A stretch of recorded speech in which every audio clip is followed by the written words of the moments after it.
প্রিয় দর্শক, সবাইকে শুভেচ্ছা জানিয়ে শুরু করছি নিউজ 24 এর সরাসরি সম্প্রচারিত স্বাস্থ্য বিষয়ক সাপ্তাহিক আয়োজন স্বাস্থ্য সংলাপ। পুরো অনুষ্ঠান জুড়ে আপনাদের সাথে আছে আমি ডাক্তার তানিয়া আলম। প্রিয় দর্শক, আজ আমরা কথা বলবো গ্লুকোমার আধুনিক চিকিৎসা ও করণীয় এই বিষয় নিয়ে। এই বিষয়ে কথা বলার জন্য আমাদের সাথে আজ উপস্থিত আছেন অধ্যাপক doctor M Nazrul Islam, chairman glaucoma বিভাগ, বাংলাদেশ আই হসপিটাল। দর্শক, অনুষ্ঠানটি সরাসরি সম্প্রচারিত হচ্ছে। আপনারা স্ক্রিনে দেখা নাম্বারে ফোন দিয়ে প্রয়োজনীয় পরামর্শ নিতে পারবেন। আসসালামু আলাইকুম। ওয়ালাইকুম আসসালাম। কেমন আছেন? আলহামদুলিল্লাহ, আপনি কেমন আছেন? জি, ভালো আছে। আজকে আমরা কথা বলবো চোখের একটা খুব গুরুত্বপূর্ণ রোগ, গ্লুকোমা। কিন্তু স্যার, এর আগে আমি একটু আপনার কাছে জানতে চাচ্ছি যে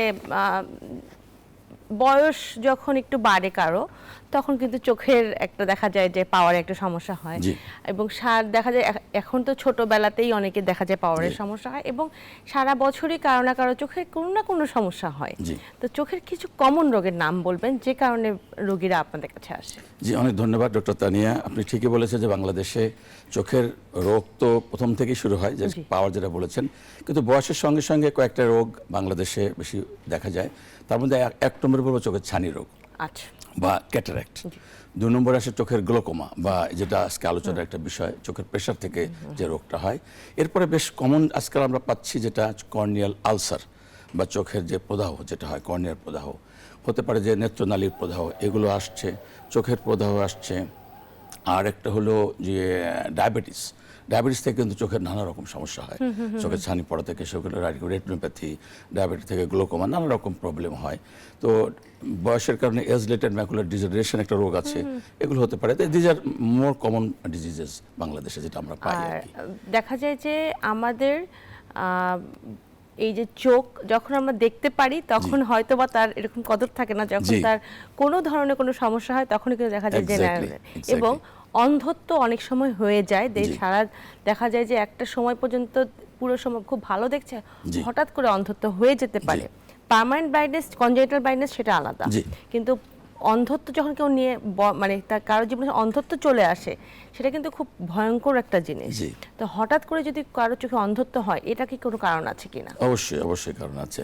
আপনি যে কথা বলছেন আমি একটু রিপিট করি, যে আসলে এটা ঠিক যে দাঁত থাকলে দাঁতের মর্যাদা বোঝা যায় না, চোখ থাকলে চোখের মর্যাদা বোঝা যায় না। চোখের মর্যাদা তখন উনিই বুঝেন যার চোখের সমস্যা হচ্ছে।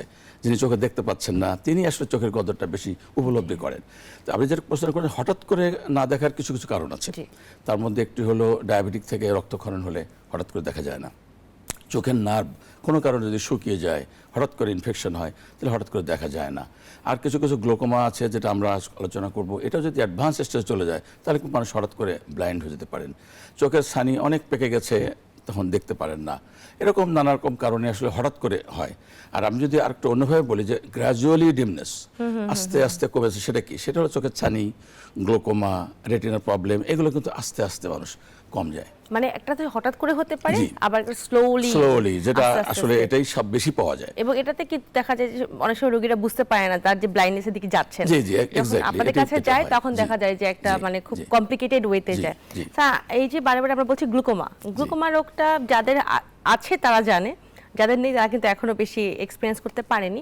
গ্লুকোমা সম্পর্কে জানবো, গ্লুকোমা আসলে কি এবং এটা কত ধরনের হয়? অনেক ধন্যবাদ ডক্টর তানি, আপনি ঠিকই বলেছেন, যাদের গ্লুকোমা আছে তারা জানেন, যাদের নাই তারা কিন্তু অনেকের নামই শোনেন নাই। আমি বলবো প্রথমে যে চোখের একটা রোগ গ্লুকোমা, এবং চোখের যে আমি সহজ করে যদি বলি, যে চোখের একটা প্রেশার থাকে, যেটা ব্লাড প্রেশার থাকে শরীরের ওরকম চোখের একটা প্রেশার থাকে। এই প্রেশারটা যদি কোনো কারণে বেড়ে যায়, তাহলে চোখের ভিতরে যে অঙ্গ প্রত্যঙ্গ থাকে, চোখের ভিতরে নার্ভ থাকে, নার্ভগুলো ড্যামেজ হয়ে যায়। আর নার্ভের কাজ কি? চোখে দেখা। আমরা জানি যে চোখে 1,12 লক্ষ নার্ভ রয়েছে এক এক চোখে। এই নার্ভের কাজ হলো চোখের নার্ভ থেকে একটা অপটিক স্নায়ু দিয়ে ব্রেনে চলে যায়, আমরা দেখতে পাই। গ্লুকোমা হলে কি হয়? এই প্রেশারের কারণে এই নার্ভগুলো ক্ষতিগ্রস্ত হয় বা মারা যায়, তখন এই নার্ভের মাধ্যমে আর আমরা ব্রেনে দেখতে পাই না। তার মানে আলটিমেটলি আমাদের ভিজুয়াল ফিল্ড বা দৃষ্টির পরিসীমা কমতে কমতে কমতে আমরা ব্লাইন্ড হয়ে যায়। এই যে রোগটা আমি সংক্ষেপে যদি বলি, যে চোখের প্রেশার বেড়ে চোখের নার্ভের ক্ষতি হলো, দৃষ্টির পরিসীমা কমে গেল, উনি আস্তে আস্তে ব্লাইন্ড দিকে চলে গেলে, এই রোগটা হচ্ছে গ্লুকোমা। আচ্ছা, এটা কি কি টাইপের হতে পারে? এটা একটা বড় একটা কোশ্চেন, যে কি কি টাইপের গ্লুকোমা। একটা গ্রুপ অফ ডিজিজ, মানে অনেক ধরনের গ্লুকোমা আমরা পাই। আমি যে সংক্ষেপে দর্শকদের জন্য সোজা করে বলতে চাইলে বলতে হবে যে 2 ধরনের। একটি ধরনের হলো যে চোখের মধ্যে যে কথাটা বলছিলাম, যে চোখের মধ্যে একটা কোণ থাকে, যে গোল তো চোখটা, চারিদিক থেকে 360 ডিগ্রি কোণ থাকে, আমরা বলি অ্যাঙ্গেল। এই অ্যাঙ্গেলটা কিন্তু ওপেনও থাকতে পারে, ক্লোজও থাকতে পারে। ওপেন থাকলে যদি গ্লুকোমা হয় আমরা বলি ওপেন অ্যাঙ্গেল গ্লুকোমা, প্রেশার বেশি। অ্যাঙ্গেলটা ক্লোজ থাকলে আমরা কি বলি অ্যাঙ্গেল ক্লোজার গ্লুকোমা। এটা দুটা মূলত আর কি। আরেকটা কমন টাইপ বলতে হবে এই জন্যে যে কিছু গ্লুকোমা, বেশিরভাগ গ্লুকোমা কারণ আমরা জানি না। আচ্ছা, যেটা বাবা মার থাকলে ছেলেমেয়ের হয়, জেনেটিক ডিসঅর্ডার হয়, এটা কারণ জানি না, এটাকে বলে প্রাইমারি গ্লুকোমা। আর কিছু গ্লুকোমা আছে সেকেন্ডারি গ্লুকোমা, যেটা আমরা কারণগুলো জানি। আসলে সেগুলো নিয়ে হয়তো আমরা আলোচনা করতে পারি কী কী কারণে বাংলাদেশে আমরা গ্লুকোমা পাই। এই কারণগুলো আমরা জানি। আমি যদি কারণগুলো জানতে চান আমি বলতে পারি। একটু কাইন্ডলি বলবেন জি, আমাকে। প্রথম কথা হলো যে আমরা স্বাভাবিক চলাফেরা করছি, রোড ট্রাফিক অ্যাক্সিডেন্ট হলো, কি একজন ক্রিকেট খেলতেছেন, ব্যাডমিন্টন খেলতেছেন, একটা আঘাত পেলে চোখে, এই আঘাত থেকে কিন্তু গ্লুকোমা হতে পারে। আমরা বলছি আঘাতজনিত গ্লুকোমা। ওকে। দ্বিতীয় একটা কারণ আমরা পাই যে চোখের প্রদাহ, ইনফ্লামেশন, ইউভিআইটিস বা অনেকে জয়েন্টের পেন আছে, চোখের প্রদাহ হচ্ছে, তাদের কিন্তু গ্লুকোমা হতে পারে। তৃতীয় যে বিষয় বলবেন ইম্পর্টেন্ট, সেটা হলো বাচ্চাদের বিশেষ করে দেখা যায় যে চোখে অ্যালার্জির জন্য আমরা একটা ওষুধ ব্যবহার করি, স্টেরয়েড জাতীয় ওষুধ, এবং এই ওষুধটা দিলে কিন্তু ম্যাজিকের মতো চোখ ভালো হয়ে যায়, লালটা কমে যায়, চুলকানো কমে যায়, বাবা মা খুব ভালো ফিল করেন। আমরা লিখে দিই 10 দিনের জন্য দিবেন, কিন্তু অনেক বাবা মা এটা খেয়াল করেন না অথবা বুঝেন না, ওনারা দিতেই থাকেন। 1 বছর পরে এসে বলেন স্যার আমরা বাচ্চা তো চোখ ভালো আছে কিন্তু অন্ধ হয়ে গেছে, বাচ্চাটা দেখতে পারে না। তার মানে এই যে স্টেরয়েড জাতীয় অন্ধত্ব ওষুধের কারণে, এটা কিন্তু একটা কারণ গ্লুকোমার। আরেকটা কারণ আমি বলবো যে বাংলাদেশের ছানি, আপনি জানেন ছানি সবচেয়ে কমন রোগ। এই ছানি পড়লে দেখা যায় যে প্রথম দিকে যদি চিকিৎসা না করা হয়, ছানির কারণে কিন্তু প্রেশার বাড়তে পারে। আমরা বলি ফেকোমরফিক গ্লুকোমা। আবার ছানি পেকে গেলে ছানির থেকে যে প্রোটিন যেটা বের হয়ে যায় চোখে, এটা অ্যাঙ্গেলে লেগে যায়, অ্যাঙ্গেলে বন্ধ করে দেয়, আমরা বলি ফ্যাকোলাইটিক গ্লুকোমা। তাই ছানিজনিত গ্লুকোমা কিন্তু একটা গ্লুকোমা। আরেকটা গ্লুকোমা আমি বলবো সেটা ডায়াবেটিস। অলরেডি বলেছি যে ডায়াবেটিস হলে অনেকের চোখে রক্তক্ষরণ হয়, নতুন নতুন রক্তনালী তৈরি হয়, এই নালী দিয়ে অ্যাঙ্গেলগুলো বন্ধ করে দিলে আমরা বলি নিউভাস্কুলার গ্লুকোমা বা নিউ ভেসেল গ্লুকোমা। এই যে নানা রকম গ্লুকোমা কিন্তু সেকেন্ডারি গ্লুকোমা পাই। আচ্ছা, কারো যদি ব্লাড প্রেশার হাই থাকে তার কি গ্লুকোমা হওয়ার চান্স থাকে? আপনি একটা ভালো কোশ্চেন করেছেন যে ঠিক ডিরেক্টলি ওরকম সম্ভাবনা নাই, কিন্তু ইনডিরেক্টলি আছে। যেমন ধরুন কারো যদি ব্লাড প্রেশার 150 থেকে 60 হয়ে যায়, তার চোখের প্রেশার 1 বাড়তে পারে, খুব সমস্যা নাই। কিন্তু ইনডিরেক্টলি কি হয়, প্রেশার বেড়ে গেলে চোখের ভেতরে একটা অক্লুশন হয়, আমরা বলি স্ট্রোক করা বলি, যেটাকে বলি চোখের নার্ভ ভেসেলে স্ট্রোক করে, আমরা বিআরভিও, ব্রাঞ্চ ভেন অক্লুশন বা সেন্ট্রাল ভেনের অক্লুশন, এগুলো অক্লুশন হতে পারে। তখন কি চোখের মধ্যে ব্লিডিং হয়, নতুন নতুন রক্ত নালী তৈরি হয়। এটার থেকেও কিন্তু নিউ ভেসেল গ্লুকোমা, যেটা আমরা বলেছি নিউ ভাস্কুলার গ্লুকোমা, ইনডিরেক্টলি হতে পারে ব্লাড প্রেশার থেকে। জি আচ্ছা, আর গ্লুকোমার কি কোনো বয়স আছে? যেটা আমাকে একটা আপনি ভাগ বলেছেন আঘাতজনিত, এটা এছাড়া যেটা ওপেন অ্যাঙ্গেল ক্লোজ অ্যাঙ্গেল প্রথমে যেটা বলেছেন, এটার কি কোনো বয়স আছে? অবশ্যই, আপনি খুব সুন্দর একটা প্রশ্ন করেছেন, কারণ বয়স তো অবশ্যই আছে। গ্লুকোমার প্রথম কথা হলো যে কোনো বয়সে হতে পারে, কিন্তু আমরা রিসেন্টলি বাংলাদেশ গ্লুকোমা সোসাইটি একটা সার্ভে করেছি, গত বছর করেছি। সেখানে আমরা কি পেয়েছি, আমরা দেখেছি যে 35 বছরের পরে কিন্তু গ্লুকোমার সংখ্যা সবচেয়ে বেশি। আমাদের দেশে 3.2% লোকের অ্যাঙ্গেল ওপেন অ্যাঙ্গেল গ্লুকোমা আছে, আর 16% অ্যাঙ্গেল ক্লোজার গ্লুকোমা আছে, আর 6% সেকেন্ডারি গ্লুকোমা আছে। কিন্তু খুব কম সংখ্যক বাচ্চা জন্মগ্রহণ করতে পারে গ্লুকোমা নিয়ে। বলতে পারেন যে 10,000 বাচ্চা জন্মগ্রহণ করলে তার একজনের গ্লুকোমা হতে পারে, খুবই কম, বাট আনফর্চুনেটলি খুবই সিরিয়াস। এই গ্লুকোমাগুলো সঠিক চিকিৎসা না হলে ব্লাইন্ড হয়ে যায়। আরেকটা হলো জুভেনাইল গ্লুকোমা, অর্থাৎ ধরেন বয়সটা 3 বছর থেকে 20 বছর পর্যন্ত একটা গ্লুকোমা বয়স। এটাও কিন্তু খুব কম হয়, বাট এটাও পাওয়া যায়। ধরেন যাদের বাবা মার গ্লুকোমা আছে তাদের বংশধরদের কিন্তু এই ধরনের জুভেনাইল গ্লুকোমা হারটা একটু বেশি হয়। বাট যে প্রশ্ন আপনি করেছেন সেটা উত্তর হলো 35 বছর পর থেকে গ্লুকোমা বেশি পাওয়া যায়, আর যত বেশি বয়স হবে গ্লুকোমার ইনসিডেন্স তত বেশি হবে। ধরুন একজনের 60-70 বছর বয়সের যে গ্লুকোমা ইনসিডেন্স সেটা থেকে অনেক বেশি। সেই জন্য যত বয়স বাড়বে তত গ্লুকোমার ইনসিডেন্সটা একটু বেশি হয়ে যাবে। আমি এখন একটু স্যার বলবো যে লক্ষণগুলো কি, মানে গ্লুকোমার দেখা যাবে যে অনেকেরই হয়তো আছে, কেউ হয়তো জানেই না, অনুষ্ঠান দেখে হয়তো দেখা যাবে যে সবাই আই স্পেশালিস্টের কাছে যাচ্ছেন। আসলে এটা যে উত্তরটা প্রশ্ন করেছেন, লক্ষণগুলো একভাবে বলা মুশকিল, কেননা যে বেশিরভাগ গ্লুকোমা কিন্তু লক্ষণ নাই। আমরা বলি সাইলেন্টলি ব্লাইন্ডিং ডিজিজ হলো গ্লুকোমা, কোনো মানুষ বুঝতেই পারেন না বেশিরভাগ গ্লুকোমার ক্ষেত্রে, যেটা আমরা বলছিলাম যে ওপেন অ্যাঙ্গেল গ্লুকোমার ক্ষেত্রে। আর কিছু কিছু গ্লুকোমার ক্ষেত্রে লক্ষণ আছে, লক্ষণ নাই যাতে তাদের ক্ষেত্রে আমরা বুঝতে পারি। যেমন ধরুন পেশেন্ট সে বললো স্যার আমি গাড়ি চালাচ্ছি কিন্তু আমি বাম দিকে কিছু দেখতে পাই না, বা একজন আমাকে সালাম দিচ্ছে আমি দেখতে পারি নাই, বা আমি গর্তে পড়ে যাচ্ছি, এইগুলো বলে তার মানে কি তার গ্লুকোমা হয়ে তার সাইডগুলো দৃষ্টি পরিষেবা কমে গেছে, ও বুঝতে পারছে না, আমি বুঝতে পারছি। আবার অনেকে বলবেন যে আমি চশমা দিলাম 3 মাস আগে ভালো দেখছিলাম, 3 মাস পর আবার দেখতে পাচ্ছে না। যে ঘন ঘন গ্লাস চেঞ্জ করা, এটা কিন্তু গ্লুকোমার একটা লক্ষণ। আবার অনেকে বলবেন যে আমার আনএক্সপ্লেন মাথা ব্যথা করে, সন্ধ্যার দিকে মাথা ব্যথা করে। এগুলো আমরা বুঝতে পারি, রোগীরা অতটা বুঝতে পারেন না। কিন্তু যেগুলো সেকেন্ডারি গ্লুকোমা, যেটা আমরা আগে আলোচনা করেছি, সেখানে তো মানুষ বুঝতে পারে যে আমার আঘাত লেগেছে, কি আমার গ্লুকোমা ডায়াবেটিস আছে বুঝতে পারে, বা একটা ওষুধ ব্যবহার করছে বুঝতে পারে। আরেকটা গ্লুকোমা আছে অ্যাঙ্গেল ক্লোজার গ্লুকোমা, এটাতে কিন্তু প্রচন্ড সিমটম পাওয়া যায়। কিরকম? যখন প্রেশারটা অনেক বেড়ে যায়, চোখের প্রেশার আমরা জানি যে 10 থেকে 20 মিলিমিটার মার্কারি, কিন্তু কারো যদি অ্যাঙ্গেল ক্লোজ হয়ে যায়, পানিটা চোখের থেকে লিকুইডটা বেরোতে পারছে না, তাহলে কি হয়, প্রেশারটা বিল্ড আপ করে 60, 70, 80 হয়ে যায়। তখন একটা মানুষের প্রচন্ড ব্যথা হয়।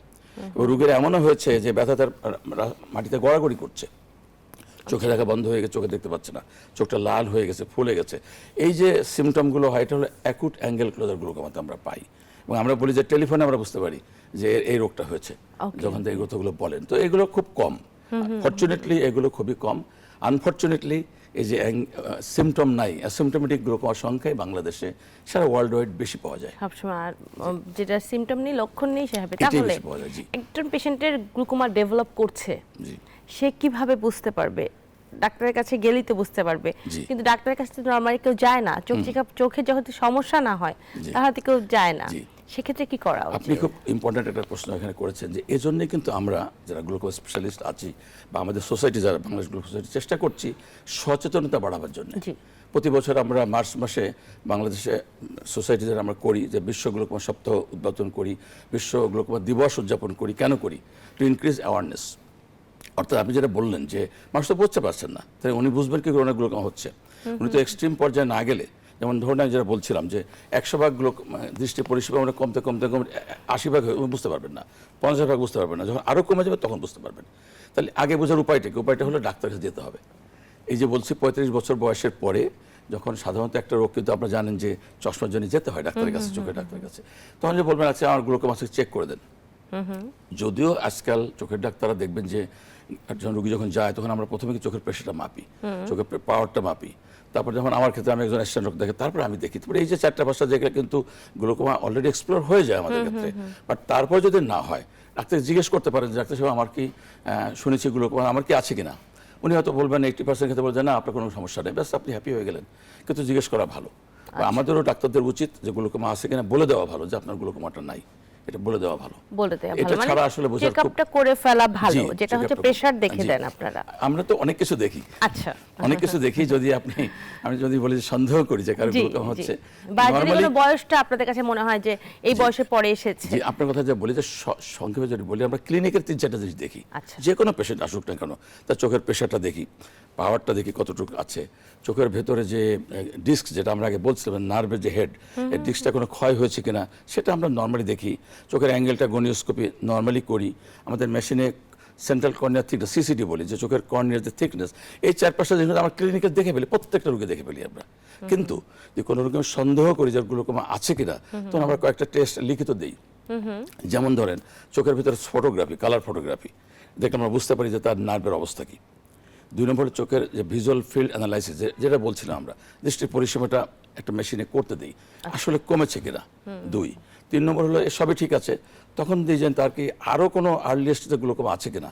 তখন আমরা একটা টমোগ্রাফি করি, যেটা বলি ওসিটি, অপটিক্যাল কোহেরেন্স টমোগ্রাফি।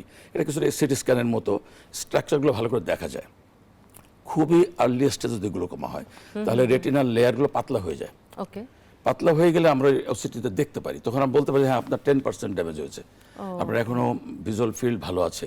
আপনি জানবেন যে গ্লুকোমা যদি প্রথম 20-30% কিন্তু লোকে বুঝতেই পারে না, ফিল্ডও কোনো চেঞ্জ হয় না। 30% ড্যামেজের পরে ফিল্ডটা চেঞ্জ হয়, আস্তে চেঞ্জ। সুতরাং এর আগে ধরতে গেলে আমাদেরকে ওসিটির হেল্প নিতে হয়।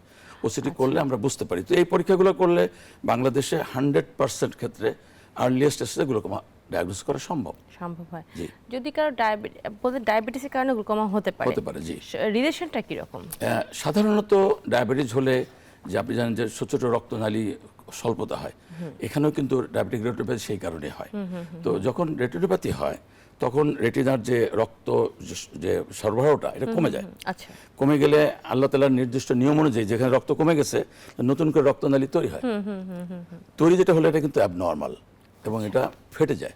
ফেটে গেলে তখন ওখান থেকে ব্লাড চলে আসে, চোখের মধ্যে ব্লাড চলে আসে। এই যে ব্লাডটা চলে আসলো বা নতুন রক্তনালী চলে আসলো, এটা যখন অ্যাঙ্গেলে চলে যায় রক্তনালীগুলো, তখন অ্যাঙ্গেলটা বন্ধ হয়ে যায়, তখন ডায়াবেটিস থেকে গ্লুকোমার উৎপত্তি হয়। আমরা যেটা বলি নিউভাস্কুলার গ্লুকোমা। আমরা যেটা বললেন যে এই যে মেকানিজমটা হচ্ছে, নতুন রক্তনালী হচ্ছে, আগেরটা বন্ধ হয়ে গেছে, এই সময়টা কি ডায়াবেটিক পেশেন্টরা বুঝতে পারেন? ডায়াবেটিক পেশেন্টরা সাধারণত বুঝতে পারেন না। ওনারা কিন্তু যখন কম দেখেন তখন ডাক্তার কাছে যান। ডাক্তার সাহেবরা তখন দেখেন ওনার চোখে রক্তক্ষরণ হয়েছে কিনা, ওনার ফ্লোরোসেন্ট এনজিওগ্রাফি করে দেখেন যে রক্ত শূন্যতা অল্পতা হচ্ছে কিনা, এগুলো দেখার পরে বুঝতে পারেন। এবং আমি আপনাকে বলি যে যখন একটা নিউভাস্কুলার গ্লুকোমা ডেভেলপ করে আমার কাছে আসেন, তখন আমরা কিন্তু একা চিকিৎসা করি না, এতে 3জন লোক লাগে। একজন রেটিনা ডক্টর লাগে, যিনি রেটিনা চিকিৎসাটা করছেন, রক্তক্ষরণ হলে সেটা চিকিৎসা করছেন, আমি চোখের প্রেশার চিকিৎসা করছি, আর একজন ডায়াবেটোলজিস্ট, উনি ডায়াবেটিসটা কন্ট্রোল করছেন। সো নানা রকমের কম্প্রিহেন্সিভ ট্রিটমেন্টটা লাগে, তাহলে ভালো হয়। এবং আমরা যে ইনজেকশনটা দিই আজকাল অ্যান্টিভিজিএফ, এই যে নিউ ভেসেল তৈরি হওয়ার জন্য একটা ফ্যাক্টর বলে ভাস্কুলার এন্ডোথেলিয়াল গ্রোথ ফ্যাক্টর, বিইজিএফ বলি, এইটাকে অ্যান্টি একটা ইনজেকশন আমাদের আজকাল আছে, যেটা আমরা খুব দেই, যেটা দিলে পরে দেখা যায় যে এই রক্তক্ষরণটা হয় না। তখন কিন্তু রোগীও ভালো থাকেন, দেখাও ভালো হয়ে যায়, এবং এই গ্লুকোমাটা ডেভেলপ করে না। এটা কিন্তু আমরা করি। এটা হচ্ছে প্রিভেন্টিভ ওয়েতে। তো যদি হয়ে যায় সেক্ষেত্রে কি কোনো? সেক্ষেত্রে অবশ্যই, সেক্ষেত্রে আমরা রেটিনা ডক্টরকে পাঠিয়ে দেই। রেটিনা ডাক্তার সাহেবরা ওই ব্লাডটা পরিষ্কার করে একটা অপারেশন করেন, ভিট্রেক্টমি করেন, করে ওরা লেজার দিয়ে দেন। তারপর যে প্রেশারটা বেশি সেটা আমার কাছে আসেন, আমি তখন প্রেশারটা কমানোর জন্য চিকিৎসা করি। তখন দেখা যায় যে তার গ্লুকোমাটা ভালো হয়ে যায়, পেশেন্টের চোখে দেখতে পারেন তখন। জি, আমরা গ্লুকোমা সম্পর্কে জানছি, তো গ্লুকোমাকে বলা হয় নীরব ঘাতক। জি, অলরেডি কিন্তু আমরা বুঝে গেছি, তবু আরেকবার একটু আমাকে ল্যাবরেটরি বলবেন, কারণ আসলেও গ্লুকোমাটা কিন্তু নীরব ঘাতক, এবং যখন আপনাদের কাছে আসে তখন হয়তো বা দেখা যায় খুব ঝামেলার মধ্যে, ডক্টরদেরকেই ঝামেলায় ফেলে দেয় গ্লুকোমা। এই বিষয়ে একটু বলুন। আপনি ঠিকই বলেছেন যে নীরব ঘাতক যেটা আমরা আলোচনা করছিলাম, সেজন্যই যে রোগে বুঝতে পারেন না, যে পেশেন্ট উনি বুঝতেই পারছেন না যে উনি স্লোলি ধীরে ধীরে ওনার স্নায়ুটা ড্যামেজ হচ্ছে, উনি বুঝতে পারেন না, সেজন্যই বলা হয় নীরব ঘাতক। আরেকটা ইম্পর্টেন্ট বিষয় এখানে ইররিভার্সিবল ড্যামেজ, মানে যেটা ক্ষতিগ্রস্ত, ওটা স্থায়ী ক্ষতি, এটা কখনো আর ভালো হবে না। হ্যাঁ, আমি একটা এক্সাম্পল দিই। একজন স্থানীয় রোগী আমার কাছে আসলেন, উনি দেখতে পারেন, উনি আঙুল টাঙ্গুল দেখেন, কিন্তু কালকে অপারেশন করে পরদিন উনি 100 ভাগ দেখতে পারেন। আমার রিভার্সিবল, মানে এটা রিভার্স করা যাচ্ছে। আমার পেশেন্ট ভেরি হ্যাপি। কিন্তু আমার যদি একটা পেশেন্ট আমার কাছে আসেন 80% গ্লুকোমা ড্যামেজ নিয়ে, আমি তাকে যত ভালো চিকিৎসাই করি না কারো, এই 80% কিন্তু আর উন্নতি হবে না, এটা স্থায়ী ক্ষতি হয়ে গেছে। ওনার এই যে 80 ভাগ ক্ষতি হয়েছে, এটা কখনো ভালো হবে না, এটা স্থায়ী ড্যামেজ। সুতরাং এটা ইরিভার্সিবল ড্যামেজ, এবং এটা অনেক সময় সাইলেন্টলি এটা হতে পারে। তো সেজন্য যেটা আমরা আগেও বলছিলাম যে সচেতনার কোনো বিকল্প না, সচেতন হতে হবে। গ্লুকোমার ক্ষেত্রে একদম সচেতন যদি হন, তাহলে সঠিক সময়ে সঠিক চিকিৎসা করলে ডেফিনেটলি আমাদের গ্লুকোমা পেশেন্ট ভালো থাকবেন। এবং আমার 20-25 বছরের অভিজ্ঞতা যেটা দেখি, যে সঠিক সময়ে সঠিক চিকিৎসা করলে অনেকে ভালো থাকেন, বেশিরভাগ ক্ষেত্রে 99% পেশেন্ট ভালো থাকেন। এই যে সঠিক সময় সঠিক চিকিৎসা, এই দুটোর মধ্যে রিলেশনটা কিরকম? রিলেশনটা হলো যে ওই যে বেশি অ্যাডভান্স হওয়া যাবে না। গ্লুকোমাকে আপনি যদি 20-30-40% ড্যামেজের মধ্যেই ধরতে পারেন, ডিটেক্ট করতে পারেন, এবং সঠিক চিকিৎসা দিয়ে আপনি তার যে চিকিৎসা আমি দিচ্ছি তাতে পেশেন্টটা কমবে, তাহলে উনি ভালো থাকবেন। কিন্তু যদি সঠিক সময় না, উনি যদি 99% ড্যামেজের পর আমার কাছে আসেন, ডেফিনেটলি আমার পক্ষে সেই রোগী ভালো করা সম্ভব হবে না, কারোর পক্ষে সম্ভব হবে না। এটা হলো সঠিক সময়ের বিষয়টা। আর সঠিক চিকিৎসা হলো ডেফিনেটলি একজন গ্লুকোমা স্পেশালিস্টই সঠিক চিকিৎসা দিতে পারবেন। তো এটা যদি সব জায়গায় হয়তো সেটা পাবেন না উনি, সেজন্য সঠিক চিকিৎসাটা দরকার আছে। তাহলে একজন 35 যেটা বলেন, 35 বছরের পর থেকে অনর্থ হতে পারে। অন্যান্য কারণগুলো তো যখন কেউ আঘাতজনিত হয় বা ডায়াবেটিক হয়, সেটা তো রেগুলারলি জানাই যায়, বাকি যেটা জানতে পারে না। আচ্ছা, আমরা এই বিষয়ে কথা বলবো বিরতির পর এসে। ফিরছি ছোট্ট একটি বিরতির পর, স্বাস্থ্য সংলাপের সাথেই থাকুন। বিরতির পর আবারও স্বাগত জানাচ্ছি স্বাস্থ্য সংলাপে। আজ আমরা কথা বলছি গ্লুকোমার আধুনিক চিকিৎসা ও করণীয় বিষয় নিয়ে। আমাদের সাথে আছেন অধ্যাপক doctor M Nazrul Islam. Sir, বিরতিতে যাবার আগে কিন্তু আমরা গ্লুকোমা সম্পর্কে মোটামুটি সব জানলাম, আমিও জেনেছি। আসলে আমাদেরও আসলে অনেক কম জ্ঞান কিন্তু গ্লুকোমা নিয়ে, যতটুকু পেরেছি জানলাম। কিছু ভুল ধারণা আছে গ্লুকোমা নিয়ে, তো এই ধারণা কি আছে, এগুলো ভুলগুলো একটু ভেঙে দেবেন। অনেক ধন্যবাদ। আসলে ঠিকই বলেছেন যে মানুষের ধারণা হলো যে গ্লুকোমা হলে চোখ ভালো হয় না, অনেকের ধারণা। এবং আমার এক পেশেন্ট আছে, গ্লুকোমা যদি বলে গ্লুকোমা হয়েছে আপনার, কান্নাকাটি শুরু করে দেয়, স্যার এটা তো ভালো হবে না। এটা একটা ভুল ধারণা আছে। একটা ধারণা অনেকেই বলেন যে বাংলাদেশে বোধহয় গ্লুকোমা চিকিৎসা হয় না। আচ্ছা, আরেকটা ধারণা আমি বলবো যে বাংলাদেশে বোধ হয় সার্জারি হয় না, গ্লোকোমা সার্জারিটা হয় না। আমার কাছে যেটা অনেকেই প্রশ্ন করেন, যা বলে আপনি কি সার্জারি করেন? তো করি না, মানে আমি তো অবশ্যই করি, কিন্তু বাংলাদেশে কি হয় এই সার্জারিটা হয়? এই যে ধারণাগুলো আমি প্রত্যেকটা মনে করি যে বাংলাদেশে ডায়াগনোসিস থেকে শুরু করে যেটা আমরা বললাম, এভরিথিং ইজ অ্যাভেলেবেল। আচ্ছা। এবং আমি মনে করি যে শুধু বড় বড় হাসপাতালে না, বাংলাদেশে জেলা শহরেও সরকারি বলেন বেসরকারি হাসপাতালে সেখানে কিন্তু গ্লুকোমা ডায়াগনোস হচ্ছে। আরও ইম্পর্টেন্ট বিষয়, যারা চোখের ডাক্তার সবাই এই ডায়াগনোসিসটা করতে পারেন। হয়তো চিকিৎসার বিষয়ে, সার্জারি বিষয়ে আমাদের গ্লুকোমা স্পেশালিস্ট আসতে হয়, কিন্তু চিকিৎসা মানে ডায়াগনোস সবাই করতে পারেন, রেফার করতে পারেন তারা। এটা একটা জিনিস যেগুলো যে সব চিকিৎসা বাংলাদেশে হয়। যেমন মেডিকেল ট্রিটমেন্ট যদি বলি, তাহলে বাংলাদেশের যে ফার্মাসিউটিক্যাল ইন্ডাস্ট্রি সব ধরনের ওষুধ তৈরি করছেন, কাজে অবশ্যই চিকিৎসা এখানে হয়। সার্জারি বলেন, সব ধরনের সার্জারি আমাদের দেশে হয়। সুতরাং এই ভুল ধারণা আমি মনে করি কোনো, এবং অনেক সস্তাতে হয়। আমি আপনাকে একটা ফ্যাক্ট বলি যে আমরা একটা লেজার করি বাংলাদেশ হাসপাতালে, আমরা লেজারটা করি, 2 চোখে খরচ হয় 22,000 টাকা। তো আমার এক রুগী আসছেন, তো উনি বলছেন যে এটা করা দরকার, তো উনি করেন নাই। উনি 2 মাস পরে এসে বলছে আমি তো সিঙ্গাপুর থেকে করে আসছি। তো কত খরচ হয়েছে? বাংলাদেশ টাকায় 5 লাখ টাকা। 5 লাখ টাকা একই জিনিস। তো এই যে তখন আমি বললাম যে আপনি এখানে করলেন না কেন? বলে এটা কি একই জিনিস? আমি বলি হ্যাঁ একই জিনিস।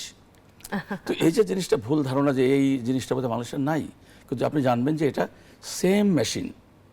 এবং আলহামদুলিল্লাহ আপনাদের দোয়া আমি হাজার হাজার কয়েক হাজার এই লেজার করেছি। মানে এমন না যে সিঙ্গাপুর ডাক্তার থেকে কম করেছি, তা না, অনেক করেছি। কিন্তু এই যে মানুষের একটা ধারণা যে বাংলাদেশে বোধহয় এই চিকিৎসাটা নাই, কিন্তু ফরচুনেটলি বাংলাদেশে সব ধরনের চিকিৎসা আছে। এটা আমি সম্মানিত দর্শক শ্রোতাদের বলতে চাই যে গ্লুকোমার জন্য আপনাকে বিদেশে যেতে হবে না। আমাদের দেশে আমাদের গ্লুকোমা সোসাইটি প্রায় 100 জনের উপরে গ্লুকোমা স্পেশালিস্ট আছে, তাদের প্রত্যেকে গ্লুকোমা চিকিৎসা করতে পারেন। আশা করি আপনাদের বিদেশে যাওয়ার প্রয়োজন নাই, এখানে সব চিকিৎসা হবে। তাহলে স্যার একটু চিকিৎসা সম্পর্কে জানি, যে আধুনিক চিকিৎসা কি, মানে গ্লুকোমার চিকিৎসা কি একমাত্র সার্জারি, নাকি ওষুধ দিয়েও ভালো হয়, নাকি মানে যেটা আমরা বলি মেডিকেলের ভাষায় কনজারভেটিভ ট্রিটমেন্ট, সার্জিক্যাল? আসলে গ্লুকোমা চিকিৎসা আমরা বলি একটা কারণে, সেটা হলো যে চোখের প্রেশারটা কমাতে হবে। প্রেশারটা যতই থাকুক না কেন, সেটা যদি আমাদের দর্শকের ফোনটা নিয়ে এসে ট্রিটমেন্টে যাচ্ছি। দর্শক, আপনার পরিচয় দিয়ে প্রশ্নটি করুন। হ্যালো, আসসালামু আলাইকুম।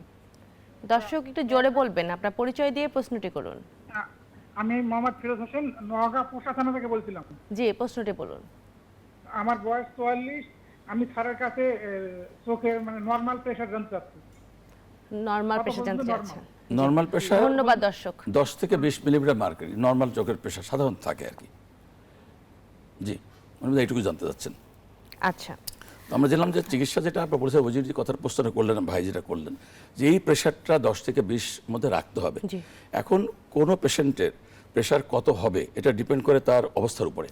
যেমন অ্যাডভান্স গ্লুকোমা তার প্রেশারটা কম হতে হবে, আর্লি গ্লুকোমা প্রেশারটা, এই ডিপেন্ড করে আমাদের চোখের ডাক্তার বা গ্লুকোমা ডাক্তাররা নির্ধারণ করবেন তার চিকিৎসা কী লাগবে। টার্গেট প্রেশার আমরা বলি, টার্গেট নির্ধারণ আমরা করি। এখন মনে করেন আর্লি স্টেজে কেউ আসলো ওপেন অ্যাঙ্গেল গ্লুকোমা, আমি তাকে প্রথমে বললাম আপনি লেজার করে ফেলেন। আচ্ছা, সিলেক্টিভ লেজার ট্রাবিকুলোপ্লাস্টি, একটু আগে যে গল্পটা করলাম, এটা খুব ভালো। ইন্টারন্যাশনালি কোয়ালিটি অফ লাইফের জন্য এটা খুবই ভালো। কেন ভালো? যে it works like a medicine. একটা ওষুধ যেমন আপনি প্রতিদিন দিবেন 2-3 বার, এটা একবার লেজার করলে 2 বছর আপনার চোখের প্রেশারটা কম থাকবে। সুবিধা কি? এটা কোনো সাইড এফেক্টও নাই। মেডিসিনে অনেক সাইড এফেক্ট থাকে, এখানে সাইড এফেক্টটা নাই। এই জন্য আমি প্রথমে করবো। কিন্তু আবার অনেকে আছেন যে অ্যাডভান্স স্টেজে আসছেন আমার কাছে, এমনটা স্টেজে আসছেন যে ওনার 90% ডার্ভ ড্যামেজ হয়ে গেছে, ওনাকে কিন্তু হয়তো ওষুধ দিলে বা লেজার দিলে ভালো হবে না, সেক্ষেত্রে আমি চিকিৎসা করি সার্জারির মাধ্যমে। তো আমাদের উদ্দেশ্য হলো প্রেশারটা কমাতে হবে, টার্গেট প্রেশার লাগবে। কার কি প্রেশার সেটা আমরা ডাক্তাররা নির্ধারণ করি। তো সেইভাবে যদি আমি ভাগ করি 3 ভাগে, একটা হলো ড্রপের মাধ্যমে বা চোখের ওষুধের মাধ্যমে, খাওয়ার ওষুধ, দ্বিতীয় হলো লেজার, তৃতীয় হলো সার্জারি। তো আমরা আসলে সাধারণত যখন একটা পেশেন্ট আসেন ওপেন অ্যাঙ্গেল গ্লুকোমা হলে আমি আমার ক্ষেত্রে আমি বলি যে আপনি লেজার করেন। যদি লেজার করতে না পারেন সেক্ষেত্রে আমি ওষুধ দিয়ে শুরু করি। আচ্ছা, অ্যাঙ্গেল ক্লোজার গ্লুকোমা হলে আমি বলি যে এলপিআ, লেজার পেরিফেরাল আয়োডোটমি, এটা করেন। যদি উনি এটা করাই দরকার, না করলে ওনার অসুবিধা হতে পারে, এটা করতে হয়। তারপরে ওষুধ দিয়ে আমি তার প্রেশারটা কমিয়ে রাখি। সুতরাং ওষুধ বা ড্রপ কিন্তু ইম্পর্ট্যান্ট। আচ্ছা, এই ড্রপের ক্ষেত্রে বলবো যে আমাদের দেশে সারা বিশ্বে প্রায় 6-7 রকমের অ্যান্টিগ্লুকোমা মেডিকেশন আছে। কিন্তু এই ওষুধ কার জন্য কোনটা প্রযোজ্য সেটা কিন্তু আমরা নির্ধারণ করি। যেমন ধরুন একজনের হার্টের প্রবলেম আছে, একজনের অ্যাজমা আছে, তাকে আমরা বেটা ব্লকার বা টিমোল ওষুধ দিতে পারবো না। আবার যে আমরা আলোচনা করছিলাম ডায়াবেটিস থেকে নিয়ম আছে, সেখানে আমরা পিজি অ্যানালগটা দিতে পারবো না। সুতরাং কোন গ্রুপের ওষুধ কাকে দিতে হবে সেটা আমরা নির্ধারণ করি। একটা চোখের ড্রপ, অনেকে মনে করে চোখের ড্রপ এর সাথে আবার হার্টের কি সম্পর্ক? না, সম্পর্ক চোখের আছে। ড্রপ তো চোখেই আছে, এর কি রিলেশন? অনেক সাইড ইফেক্ট হতে হ্যাঁ, পারে। এইজন্য দেখা যায় পাশের যে দিচ্ছে পেশেন্টকে জিজ্ঞেস করি তার কি প্রবলেমগুলো কমিটি আছে কিনা জিজ্ঞেস করে সে অনুযায়ী ওষুধটা দিই। তাহলে প্রথমে আমরা বললাম ওষুধ, যে গ্রুপের ওষুধ দিলে ওনার প্রেশারটা কমে সেটা আমরা দিই। ধরুন একজনকে একটা ওষুধ দিলাম, প্রেশারটা টার্গেট প্রেশার চলে আসলো, মানে 2 বছর চললো, থার্ড ইয়ারে গিয়ে দেখলাম যে ওনার ফিল্ড কমে যাচ্ছে, মানে ওষুধটা ওনার প্রেশার তো ঠিক আছে, ওষুধটা ওনার কাজ করছে না, তখন আমরা দ্বিতীয় একটা ওষুধ যোগ করি বা তৃতীয় একটা ওষুধ যোগ করি। এইভাবে একটা রোগীকে আমরা 1টা 2টা 3টা 4টে ওষুধও দিতে পারি, প্রয়োজন হলে এদেরকে অ্যাডিশনাল লেজার করতে পারি। যদি দেখে তারপরও তার চিকিৎসার পরও তার গ্লুকোমাটা বেড়ে যাচ্ছে, ভিজুয়াল ফিল্ডটা কমতে শুরু করেছে, তাহলে বুঝতে হবে যে আমার এই চিকিৎসা তার জন্য সঠিক হচ্ছে না, সেক্ষেত্রে আমরা সার্জারিতে চলে যাই। তার মানে আমরা ডিপেন্ড করে পেশেন্টের কখন ড্রপ দিব, কখন লেজার করব, কখন সার্জারি করব, এটা ডিপেন্ড করে আমাদের রোগীর ধরনের উপরে, স্টেজের উপরে আসলে ডিপেন্ড করে।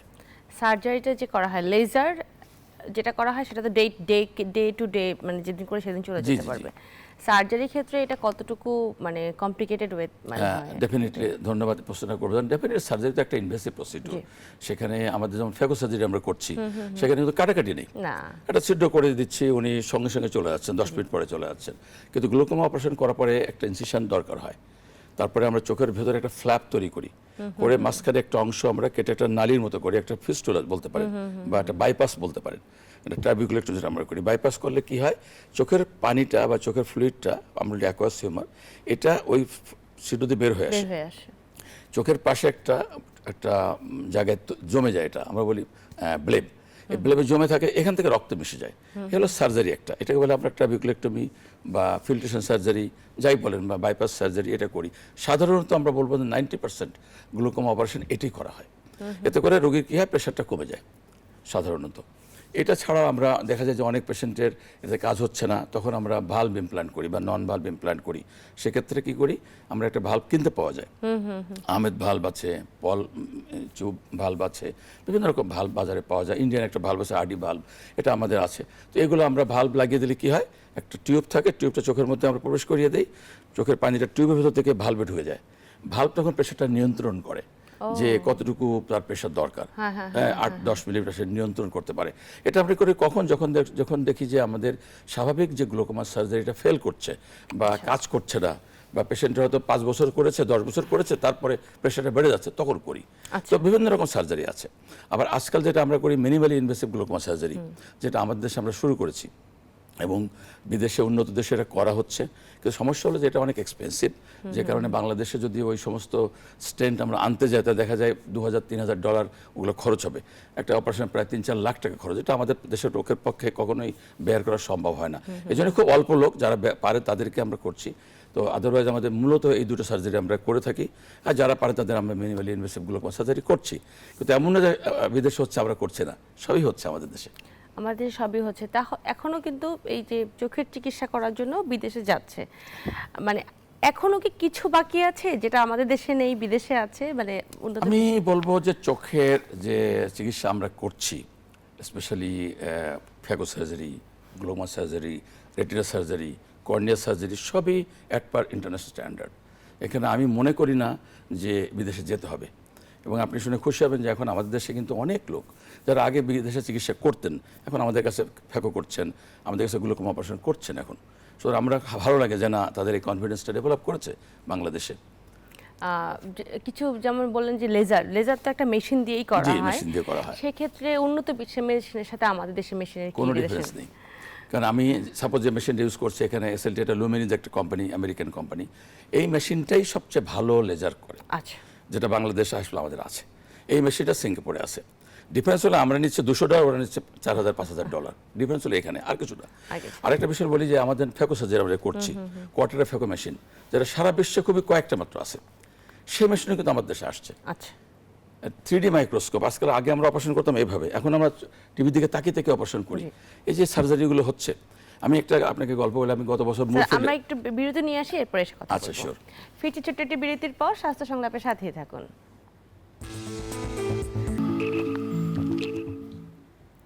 দর্শক দেখছিলেন স্বাস্থ্য সংলাপ। আজ আমরা কথা বলছি গ্লুকোমার আধুনিক চিকিৎসা ও করণীয় এই বিষয় নিয়ে।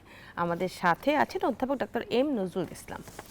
স্যার বিরতিতে যাবার আগে আপনার একটা গল্প শোনার কথা ছিল যে আমাদের দেশে পৃথিবীর মানে যেটাকে আমরা মনে করি যে সিঙ্গাপুরকে একটা চিকিৎসা সবচেয়ে উন্নত মানদণ্ড ধরা হয়, সিঙ্গাপুরের সাথে কম্পেয়ার করেছেন আপনি। অলরেডি একটা গল্প শুনিয়েছেন, আরেকটা গল্প শুনতে চাই। একটা গল্প বলছিলেন, গত বছর আমি মুরফিল্ড আই হসপিটালে গেছিলাম লন্ডনে। তো ওখানে আমাদের ওটিতে গেলাম, গিয়ে দেখলাম যে তারা জেনারেল মাইক্রোস্কোপে অপারেশনটা করছেন। আমি বললাম যে আমরা তো 3D মাইক্রোস্কোপে অপারেশন করি। ওটা অবাক হয়ে গেল, বাংলাদেশে এটা সম্ভব? এটা তো আমেরিকাতেও একটা জায়গায় আছে। মানে হ্যাঁ সম্ভব, আমরা করছি তো, আমরা 3 বছর যাবত করছি এটা। তো ওরা একটু অবাক হয়ে গেল। তো আমি বলতে চাচ্ছি দর্শকদের কনফিডেন্সের জন্য যে আসলে দেখেন আমরা কিন্তু পিছিয়ে নাই। হয়তো অনেকে জানেন, অনেকে জানেন না, আমরা পিছিয়ে নাই। স্পেশালি বাংলাদেশে কিছু প্রাইভেট হসপিটাল আছে, কিছু গভর্নমেন্ট হসপিটাল, ভালো ভালো ইনস্ট্রুমেন্ট ফ্যাসিলিটি এখানে আছে এবং আমরা সেখানে ট্রেন্ড হয়েছি, কাজ করছি। এবং আমি মনে করি না যে এসব কারণের জন্য আপনাকে বিদেশে যেতে হবে। আমার কাছে যেটা মনে হয় যে আমাদের তো এখনো মানে ডাক্তারের চেয়ে রোগীর সংখ্যা বেশি। অবশ্যই। এই জন্য দেখা যায় অনেক রোগীরা একটু অস্থির হয়ে যায়। হয়তো বা স্যার আপনার সিরিয়াল পেতেই অনেকের অনেক সময় লেগে যায়, অস্থিরতা ভোগে। যেটা একটু ধৈর্য ধরলে বাংলাদেশে বসেই উন্নত মানের চিকিৎসাগুলো পাওয়া যাবে, যেটা আমার কাছে মনে হয়। আর একটা চিকিৎসার জন্য, দেখা চোখের একটা চিকিৎসা, এছাড়া শরীরের অন্যান্য চিকিৎসার জন্য এখন মনে হয় না আর পৃথিবীর অন্যান্য কোনো দেশে যাওয়া লাগতে পারে। স্যার আমরা গ্লুকোমা সম্পর্কে জেনেছি আজকে, যতটুকু সম্ভব আপনি আমাদের জানিয়েছেন। গ্লুকোমা তো জানলাম যে কিভাবে হয়, কেন হয়, সবকিছু জানলাম। প্রতিরোধ কি করা সম্ভব কিনা? অবশ্যই অবশ্যই। আপনি যে প্রশ্ন করেছেন সাধারণ মানুষের রোগীদেরকে একই প্রশ্ন, স্যার আমরা এটা প্রতিরোধ করব কি করে, কি খেলে এটা ভালো হবে, কি করলে ভালো হবে, কোন ব্যায়ামটা করলে ভালো হবে। আমি সবসময় বলি যে আসলে যেমন সব রোগেরই প্রতিরোধ ব্যবস্থা থাকে, গ্লুকোমা সেরকম কিছু নাই যে এটা খেলে ভালো হবে, এটা করলে ভালো হবে। প্রতিরোধ একটাই, যেটা আমি বলি, early detection. Early detection is the prevention of glaucoma. আমি যে বুঝিয়ে যদি বলি যে আপনি যখন এটা গ্লুকোমার 10, 20, 30% ড্যামেজের পরে যে ডিটেকশনটা হয় এবং সঠিক চিকিৎসা হয়, সারা জীবন আপনি ভালো থাকবেন। এবং আপনাকে আমি বলতে পারি যে আমার 20-25 বছরের প্র্যাকটিসে অনেক পেশেন্ট আছেন, প্রথম দিকে ডায়াগনোসিস করেছি, এখনও ভালো আছেন। সো আমি কনফিডেন্ট যে এটা ভালো থাকা সম্ভব, না থাকার কোনো কারণ নাই। সুতরাং আমি বলবো প্রিভেনশন ওইটাই যে আপনি সচেতন হবেন, আপনি অ্যাওয়ারনেস ডেভেলপ করতে হবে, ডাক্তার কাছে যেতে হবে, ডাক্তার যদি আপনাকে বলে দেন সেটাকে আপনার ডায়াগনোসিস সঠিকভাবে চিকিৎসাটা নিতে হবে। এই কথাটা বলা দরকার যে চিকিৎসা কিন্তু অনেকে গাফিলতি করেন। আমরা একটা ওষুধ দিয়ে দিলাম, উনি কিছুদিন নিলেন, পরে ভুলে গেলেন বা নিলেন না, বলে ওষুধটা পাওয়া যাচ্ছে না, এগুলো ঠিক নয়। কারণ আমরা বলি যে গ্লুকোমা ওষুধটা কাইন্ড অফ ডায়াবেটিসের ওষুধের মতো, ব্লাড প্রেশার ওষুধের মতো, আপনাকে কন্ট্রোল করতে হবে প্রেশারটা চোখের, সুতরাং প্রতিদিন নিতে হবে। আমরা এটাও বলি যে আপনি খাওয়া ভুলে যাবেন, তবু এটা ভুলবেন না। কারণ আপনি যদি 2 দিন ওষুধটা না নেন, আমরা যেটা বলছিলাম যে 12 লক্ষ নার্ভ থাকে, সাপোজ ওখান থেকে 200 নার্ভ ড্যামেজ হয়ে গেল, এটা চিরতরে চলে গেল, এটা কিন্তু কখনোই আর ব্যাক করবে না, এটা স্থায়ী অন্ধত্বের দিকে চলে গেল। সুতরাং কখনোই এটা করা যাবে না। আর যদি কেউ ওষুধের কারণে প্রবলেম হয়, সেটা আমাদের বললে আমরা হয়তো সার্জারির দিকে চলে যাবো, সেটা আলাদা কথা, কিন্তু ওষুধটা কখনো গাফিলতি করা যাবে না। তো প্রিভেনশন এটাই যে আপনি সঠিক চিকিৎসা নেবেন সঠিক সময়ে, তাহলে গ্লুকোমা থেকে সারা জীবন ভালো থাকা সম্ভব। আমরা যে রেগুলার দেখা যায় যে যখন একটা বয়সের পরে বা সময় মতো অনেকের চোখে সমস্যা হয়, যেটা হচ্ছে পাওয়ারের প্রবলেম, পাওয়ারের জন্য ডক্টরের কাছে গিয়ে ডক্টরই পাওয়ারটা ডিটেক্ট করে দিচ্ছে। এই সময় কি ডক্টর, আমরা যদি চাই যে আপনি আমার চোখের প্রেশারটা দেখে দেন, বা ডাক্তারদেরকে উচিত তার প্রেশারটা তখনই দেখে দেয়? আপনি একদম ঠিক বলেছেন। আসলে আমি যেটা প্রথমে বলেছি যে আমরা কিন্তু আজকাল যে সিস্টেম করেছি, তাতে কারণ পেশেন্ট যাওয়ার পরে কিন্তু তার চোখের পাওয়ারটা, প্রেশারটা আমার অ্যাসিস্ট্যান্টে মাপে। ওকে ওকে। তারপরে উনি অ্যাসিস্ট্যান্ট আবার দেখেন, পরে আমার কাছে তখন অলরেডি 3-4টা টেস্ট হয়ে যায় গ্লুকোমার, সুতরাং অটোমেটিক্যালি এক্সপ্লোর হয়ে যায়। তাও যদি না হয়, রোগী যদি বলেন আমাকে স্যার আপনি দেখেছেন, আমরা আবার দেখে দিব লাগলে, তো অবশ্যই এটা বলা উচিত। আপনি যেটা বললেন অবশ্যই এটা করা উচিত। তাহলে কিন্তু যে কোনো বয়সে আপনি যান না কেন, বিশেষ করে 35 বছর পরে যখন গ্লুকোমার প্রাদুর্ভাবটা বেশি হয়, তখন কিন্তু মানুষ ইউজুয়ালি যান চোখের ডাক্তারের কাছে, এই যে চোখের চশমা নেওয়ার জন্য, চালসে হলে বা প্রেসবায়োপিয়া হলে যান, তখন এসে ভালো টাইম। আরেকটা বিষয় হলো যে যাদের আপনি একটু বললেন যে পাওয়ার বেশি কম আছে, প্লাস পাওয়ার, স্পেশালি মেয়েদের যদি প্লাস পাওয়ার থাকে, +4, +5, +6, তাদের কিন্তু গ্লুকোমার চান্স খুব বেশি। অ্যাঙ্গেল ক্লোজার গ্লুকোমা হয়। প্লাস মানে কাছে জিনিস দেখতে পাচ্ছেন না, না কাছে জিনিস দেখতে পারেন না। হ্যাঁ, পারেন না, ওরা দূরেও পারে না, কাছেও পারেন না। আর মাইনাস পাওয়ার যারা, তারা দূরে পারে না, কাছে পারে। মাইনাস পাওয়ারও কিন্তু গ্লুকোমার প্রাদুর্ভাব বেশি হয়, রিস্ক ফ্যাক্টর আছে। তাদের ওপেন অ্যাঙ্গেল গ্লুকোমাটা বেশি হয়, আর অ্যাঙ্গেল ক্লোজার হলো যারা প্লাস পাওয়ার তাদের হয়। এর সঙ্গে আরেকটা কথা আমি বলা দরকার মনে করি, বলা হয়নি আমাদের, যে যাদের প্লাস পাওয়ার থাকে, +4, +5, এই রোগী যখন সানি ডেভেলপ করে, যা ক্যাটারাক্ট ডেভেলপ করে, তখন ক্যাটারাক্ট ডেভেলপ কি হয়, আল্লাহ তাআলা আমাদের চোখে একটা লেন্স দিয়েছেন, লেন্সটা ঘোলা হয়ে যায়, আমরা বলি ক্যাটারাক্ট। শুধু ঘোলাই হয় না, সাইজে বড় হয়ে যায়। তো আপনি জানেন যে যখন প্লাস পাওয়ার থাকে ওদের কিন্তু চোখটা ছোট হয়, চোখটা ছোট, লেন্সটা বড় হয়ে গেলে স্পেসটা কমে যায় চোখের মধ্যে, তো প্রেশার বিল্ড আপ করে, তখন দেখা যায় অল্প ছানি পড়লেও তার প্রেশার বেড়ে যায়, তখন তার গ্লুকোমার দিকে চলে যায়। তখন আমরা তাদেরকে সাজেস্ট করি যে আপনি চোখে ভালো দেখছেন ঠিক আছে, কিন্তু আপনার ছানিটা ফেলতে হবে। ওকে, আপনার গ্লুকোমা না হওয়ার জন্য চোখের ছানিটা ফেলে আমরা একটা পাতলা আর্টিফিশিয়াল লেন্স লাগিয়ে দিব, এবং তখন আপনি ভালো দেখতে পারবেন। শুধু না, আপনার গ্লুকোমা চিরতরে দেখা যায় 60-70% আর কোনো ওষুধই লাগে না। শুধু এটা আমি মেসেজটা দিতে চাই যে আর্লি স্টেজে যদি প্লাস পাওয়ার থাকে তাদের কিন্তু আমরা একটু দ্রুত ফ্যাকো সার্জারি করতে চাই। যদি প্লাস পাওয়ার থাকে সেক্ষেত্রে অবশ্যই একজন মানে তার সার্জারি সাজেশন দিলে অনেক সময় মনে করে যে আমি দেখতে পাচ্ছি, যেটা বললেন যেটা হ্যাঁ অনেকে বলেন যে আমি তো দেখতে পাচ্ছি, তো তাদেরকে বোঝাতে হয়। সাধারণত আমি কাউন্সেলিং করলে দেখি আলহামদুলিল্লাহ আমার পেশেন্টরা শোনেন এবং করেন, এবং বেশিরভাগ ক্ষেত্রে দেখা যায় তাদের গ্লুকোমা চিরতরে ভালো হয়ে যায়। আমরা আসলে চোখ নিয়েই কথা বলছি। চোখ ভালো রাখার জন্য কোনো কি আমরা গ্লুকোমা না, চোখ ভালো রাখার জন্য কোনো খাবার আছে, প্রতিদিন কোনো অভ্যাস আছে যেটা করলে আমার চোখটা ভালো থাকবে? প্রথম আমি বলবো যে দৈনন্দিন যে অভ্যাসটা আমাদের আছে, দেন আমাদের মুসলিম হিসেবে যে 5 ওয়াক্ত নামাজ পড়ছি, ওযু করতে ভালো করে চোখটা ধুচ্ছে, এটাই যথেষ্ট, এটাই যথেষ্ট। আর দ্বিতীয় হলো যে চোখের কোনো প্রবলেম যদি হয় সঙ্গে সঙ্গে ডাক্তার দেখানো উচিত। চোখটা এমন একটা অঙ্গ যে সংবেদনশীল, আপনি বুঝতে পারবেন না যে আপনার বড় কোনো সমস্যা হচ্ছে কিনা। একটা চোখ উঠছে, মনে করেন যে সাধারণ চোখ উঠলে কি হয়, 7 দিন পরে ভালো হয়ে যায়, কিন্তু এই চোখ ওঠা তো গ্লুকোমা হতে পারে, অ্যাকুট গ্লুকোমা হতে পারে, এই চোখের লালটা তো ইউভেটিস হতে, প্রদাহ হতে পারে, আপনি জানেন না। সুতরাং you should contact a specialist, এটা একটা আমার সাজেশন। আর দ্বিতীয় হলো খাওয়া দাওয়ার কথা যদি বলেন, হ্যাঁ সাধারণত আমরা ছোটবেলায় যেটা পড়েছি যে হলুদ ফলমূল যেমন ধরেন পেঁপে, গাজর, এগুলো চোখের জন্য ভালো। এবং এটা রিসেন্ট স্টাডিতে এসছে, গত বছর কুয়ালালামপুর থেকে একজন স্পিকার আমাদের কাছে এসেছিলেন, ওনার একটা স্টাডি উনি নিজে করেছেন, সেখানে বলেছেন যে কয়েকটি খাবার, তার মধ্যে পেঁপে খুবই হেল্পফুল ফর গ্লুকোমা। আচ্ছা, মানে গ্লুকোমার প্রিভেনশনের জন্য একটা উনি স্টাডিতে বলেছেন আর কি। আমি মনে করি পেঁপে একটা হলুদ ফল, গাজর, এগুলো আসলে সবুজ শাক সবজি, এগুলো চোখের জন্য আমরা যেটা ছোটোবেলায় পড়েছি সেটাই সঠিক। ভিটামিন জাতীয় খাবার এগুলো খেলে চোখটা নর্মালি ভালো থাকে। সবচেয়ে ইম্পর্ট্যান্ট হলো বয়স বাড়াবার সাথে সাথে আমাদের বুঝতে হবে যে চোখটা কিন্তু কোনো সমস্যা না থাকলেও চোখের ভেতরে কোনো প্রবলেম তৈরি হতে পারে। যেমন আমরা বলছি ছানি পড়তে পারে, গ্লুকোমা হতে পারে, ডায়াবেটিস থাকলে ডায়াবেটিস জনিত প্রদাহ বা ডায়াবেটিস রেটিনোপ্যাথি এটা ডেভেলপ করতে পারে, এটা আমি জানি না।